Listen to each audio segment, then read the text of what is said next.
educated classes. Educated classes are the normal leaders of the India. Now, but this meant how this posed a problem, how will they mobilize people? Passing resolutions was all right, but the Dufferin made it clear that they wouldn't be listened to. There would be no entry opening of Indians into the civil service. There would be no greater grants for education.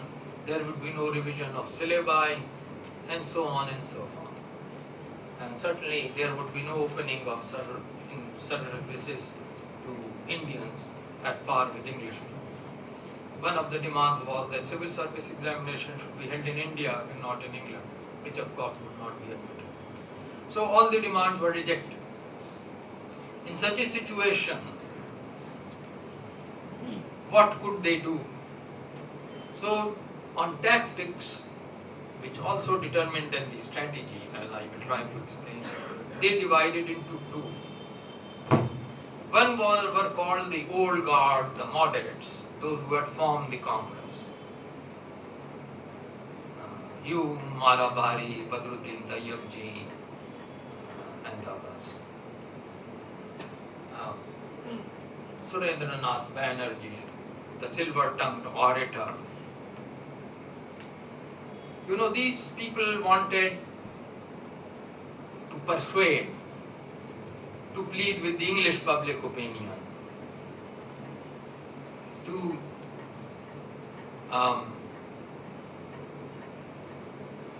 mobilize educated Indians. You know, Curzon in a letter says, Mr. Surendranath Banerjee, the silver-tongued orator, came to see me in the morning, and he compared me to the greatest Indian rulers, Ashok and Akbar. So, Lord, my Lord, you are like Akbar, and Ashoka and Akbar are two greatest rulers. It's interesting that his choice should be Akbar, or Ashoka and Akbar. And he wanted Curzon to do something, and Curzon said, I did that. And he said, then he went, and in the afternoon addressed a large crowd, denouncing me, Curzon, as worse than Genghis Khan and Kublai Khan. So these were the, you know, moderates had their own strong points. They were orators. They could go to a drawing room and converse with English officials, and they could address large numbers of English understanding. But in English, Surendra Banerjee's main, by the way, he came to Aligarh in 1884. And actually, his speech was long remembered in Aligarh as one of the best speeches in English ever delivered.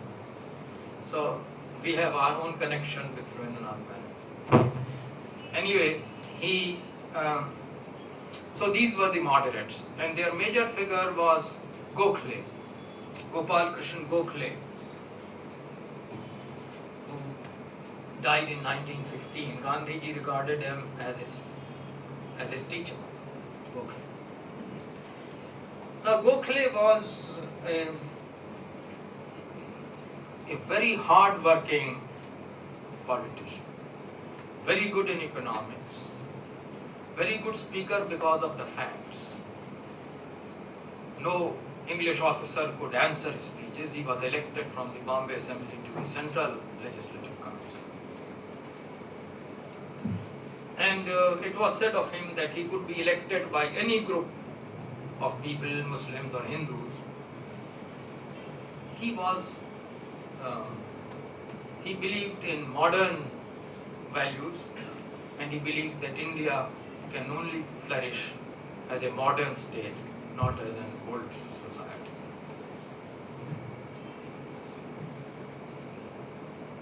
The other side was represented by Bal Gangadhar Tilak, T-I-L-A-K, also a Maharashtrian like Gokhale, who died soon after Gokhale in 1920. He was older than Gokhale, he was born in 1856. Now, Tilak had an English education, but Tilak essentially did not believe simply he issued newspapers, he wrote in Marathi, he also wrote in English, but he believed that speeches and memorials were not enough, there should be popular mobilization. But how could mobilization take place? The educated classes had no links with ordinary people. Neither Gokhale nor Dadabhai Naoroji nor even Justice Ranade could arouse a mob. So Tilak then appealed to religion. And first he ran a campaign against the law against child marriage, saying that it was an attack on the caste system and also on Muslims, that it was an attack on the religion of Indians. He ran another campaign on plague, against plague inoculation, saying it destroyed castes and insulted Muslim women. You see, if you inoculate only men and not inoculate women, plague will not stop. So Muslim women had also to be inoculated.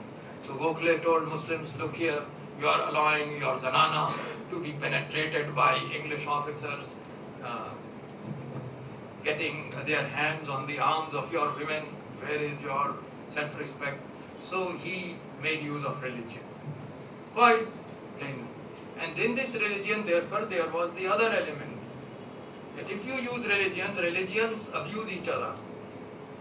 So naturally, Tilak came to be identified more and more with Hinduism, particularly when he attempted a Shivaji cult, which is today continuing in Maharashtra. Brahmins before Tilak did not glorify Shivaji. There was a great division in Maharashtra, which again today continues till today. Their heroes were Peshwas, not Shivaji. Tilak changed all that. He established the Shivaji cult. And he said he justified Shivaji's treachery and murder by treachery because he said foreigners, and by foreigners he of course meant both Muslims and Englishmen here. For foreigners, you could take recourse to treachery. He was also tried for it. And ultimately, later on in 1906, he was sent to prison for 6 years. Now, Tilak's attempt to mobilize on religious grounds naturally raised the religious question within the national movement. And after 1895, Tilak and his supporters ceased attending the Congress because the Congress said that no resolution should be passed in the Congress session which does not have the majority support of people of all religious communities, separate religious communities. And otherwise also he was no longer on speaking terms with the moderates, the Gokhale and others. Now, Tilak of course remains a great figure. His religious diversions notwithstanding. Great figure because courageously he first raised the slogan of Swaraj, self-rule, which was translated into Urdu as Khud Mukhtari, Kul Khud Mukhtari, Purna Swaraj. And this was so influential that you know that Gandhiji, who was a disciple of Tilak, wrote Hind Swaraj, not Hindu Swaraj, but Hind Swaraj, Indian self-rule, in 1909.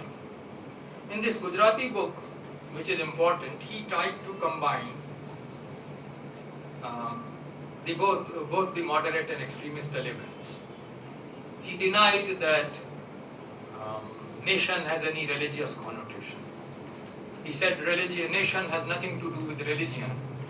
Therefore, Hindus, Muslims, Sikhs and Parsis and Christians, he forgot Sikhs there, must live in unity.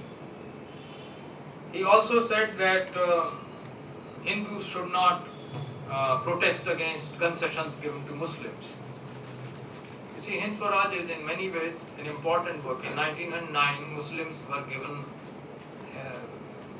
weightage in voting a separate electorate and also votes in joint electorate. So in effect, they had double votes. And there were protests. Most moderates had also joined the extremists or Tilak supporters, as Tilak supporters were known in protesting. But Gandhiji said that it was wrong.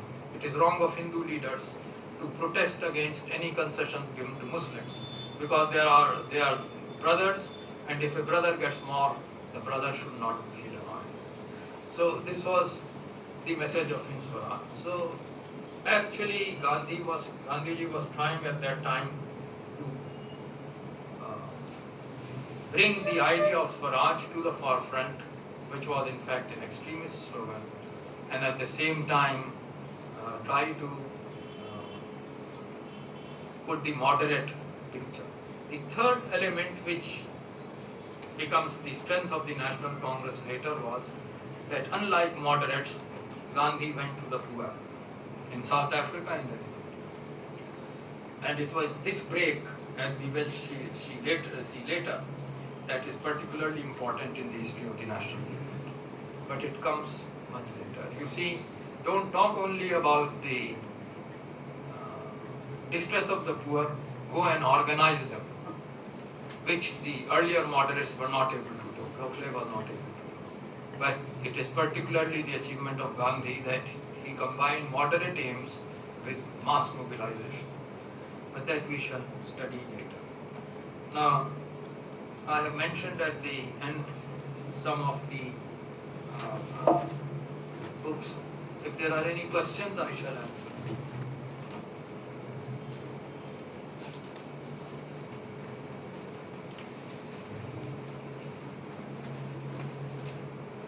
At the initial of your lecture, you told about imaging community. What's the concept behind this? So Benedict Anderson says that nation has no substance, in effect. Nation is just an act of imagination. And he takes the Latin American countries. You know, Latin American countries except Brazil speak Spanish. So they have the same language. They had a huge province, Peru. So they could have built up the nation around that idea of Peru. But no, they had small regions, and each region speaking Spanish, then of nation. Venezuela, Ecuador, Peru, Bolivia, and so on. So he said these are all imagined communities. There was no reason why Venezuela should be separate from Bolivia.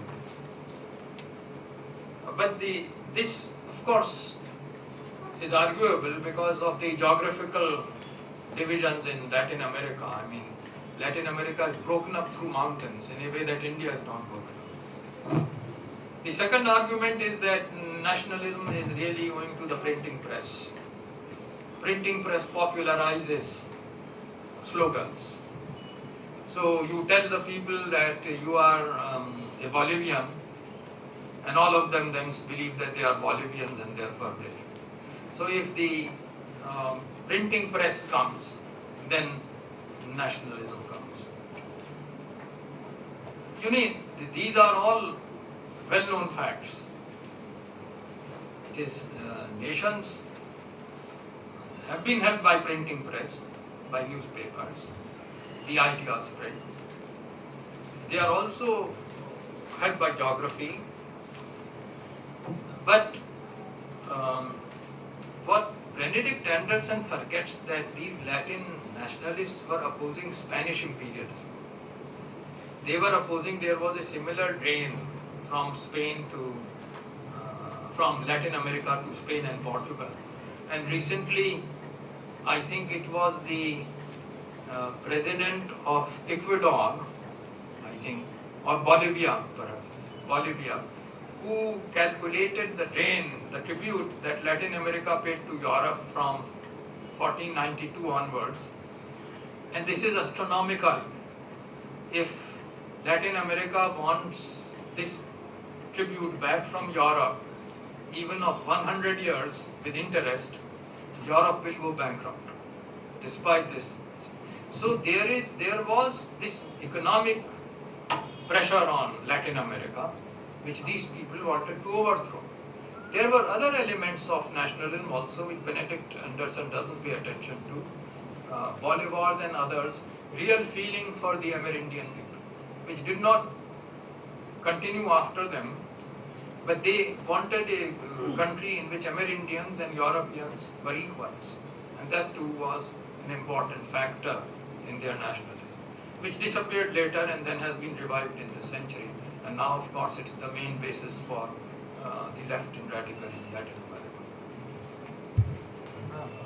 You mentioned in your lecture that Sir Syed Ahmad Khan said that how these gentlemen are tolerating sitting with Darjis. How would they tolerate? Yes, we're sitting with Darjis. And why he used this terminology? Was Darjis at that time very inferior? Well, that I have been thinking, why Darjis, why not, for instance, Dhobis, in which modern Muslim middle class idiom is worse than Dhobis in Darjis. I remember in my school in mentor circle, Dhobi was the word used for a person you did not like rather than Darji. But you know, these idioms change. And do they change with time? I remember if somebody called another Chamar in mentor circle, there would be a fist fight. Today, I think I would immediately claim a scheduled caste privilege if I am so called. So these things change, idioms change. Allow these people to come in, he says,